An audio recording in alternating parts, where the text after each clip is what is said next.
Ces remplacements, vous n'étiez pas d'accord. Bétonner davantage comme si, alors qu'il fallait chercher les 3 points de la victoire.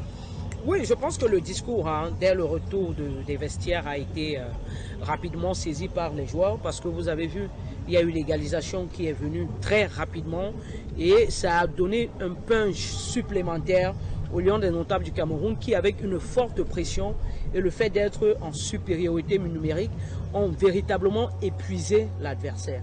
Maintenant, quand vous en arrivez à ce genre de phase de jeu, où vous sentez que tout le temps l'adversaire est baissé et tire les chaussettes, ce sont des signes de fatigue. On perd un peu de temps, on se plaint, il y a beaucoup de grimaces, ce sont des signes de fatigue. Qu'est-ce qu'il faut faire à ce moment? Il faut jouer sa carte à fond. Mais on a plutôt eu l'impression, Serge Alain Autou, que côté Cameroun, malheureusement, on aurait dit qu'on s'est contenté du match nul, où on s'est dit que le match nul nous suffirait largement face à une équipe contre laquelle on pouvait facilement avoir les possibilités de marquer un 2e ou un 3e but. Charles l'évoquait tout à l'heure, c'est-à-dire des défenseurs. Vous avez déjà à la base 3 centraux, pratiquement, que vous mettez. Il y a un qui présente un petit bobo, il demande à être remplacé, il sort. Qu'est-ce que l'on fait? C'est-à-dire qu'on fait basculer Castelletto vers son poste habituel. On met un latéral qui présente justement des velléités offensives. Pourquoi pas à ce moment donné un Mouminga Maleu si on ne le préfère pas d'entrer? Pourquoi pas? Pour sa vitesse, pour sa capacité à effacer l'adversaire, pour sa capacité justement à porter le danger dans la zone adverse. Pourquoi pas lui? Vous avez Clinton. Si Moumi n'a pas été retenu parmi les 27, pourquoi vous avez... Non, ce sont les seuls atouts offensifs véritables que nous avons et qui sont avérés dans cette sélection. Non, mais il faut arrêter. J'ai dit c'est les atouts avérés. C'est-à-dire que lorsque Conceição l'a surnommé son couteau suisse, c'est dit que c'était pratiquement l'homme à tout faire.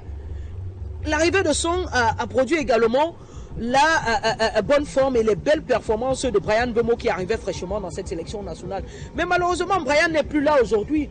Je pense que celui qui a perdu, je l'accorde, quand Bryan est arrivé, de par son efficacité, c'était Mouminga Maleu.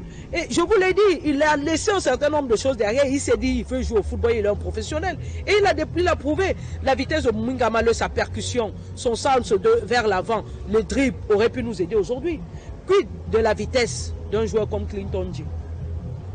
C'est ça aussi. C'est-à-dire que vous avez quand même des joueurs aujourd'hui qui, dans leur polyvalence, ont la capacité même de basculer des fois vers le milieu de terrain pour pouvoir organiser le jeu et sur le côté d'injecter du sang neuf pour apporter l'élément nouveau qui puisse faire craquer l'adversaire. Vous mettez à ce moment donné un Clinton Dji. Mais on nous a servi quoi aujourd'hui à la place? On a suivi la conférence de presse où le manager sélectionneur dit qu'il a fait sortir Magri parce que Magri a demandé à sortir, à être remplacé. Mais qu'est-ce que lui-même il dit de la rencontre d'Octave Tokoika? Mais de manière sérieuse. Vous savez, on a comme l'impression qu'aujourd'hui, nous-mêmes, on parle souvent de certaines choses, mais on continue à vivre avec le spectre d'également d'autres choses. Je ne sais pas si c'est l'éternelle récompense du but de Blida qui continue à peser sur notre sélection, ou alors c'est autre chose, parce qu'il faut essayer de comprendre cette histoire de Toko chaque temps, à tous les temps et à tous les coups dans notre sélection, malgré le rendu qui est piètre. Nous on aime Toko, mais lui-même quand il regarde, il visionne à nouveau ses matchs chez les Lions, est-ce qu'il peut être content pour être justement l'un des leaders de cette équipe, l'un des anciens?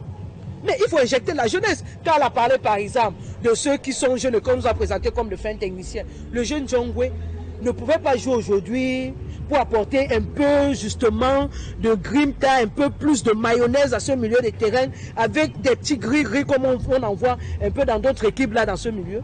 Qu'est-ce qui a manqué? Moi, je ne sais pas. Moi, si on n'ose pas, c'est Jalo autour, comment est-ce qu'on saura? Si on ne met pas des gens face à leurs responsabilités, qu'est-ce qui va se passer? Moi, je dis, vois un Cham finir le match. Vois Toko, je ne sais pas où les Néou, je ne sais pas s'il joue au rugby ou alors c'est du handball, je ne sais plus. Parce qu'après, il faut se poser des bonnes questions. On a sélectionné 27 joueurs pour cette compétition. Et quand on est face à la difficulté, ou alors quand on va dans une rencontre, il faut se dire, voici le plan A, voici le plan B, voici le plan C. Quels sont les joueurs qui sont aujourd'hui à même de pouvoir nous apporter un plus? Et je vous assure, les Guinéens étaient fatigués. ils étaient fatigués.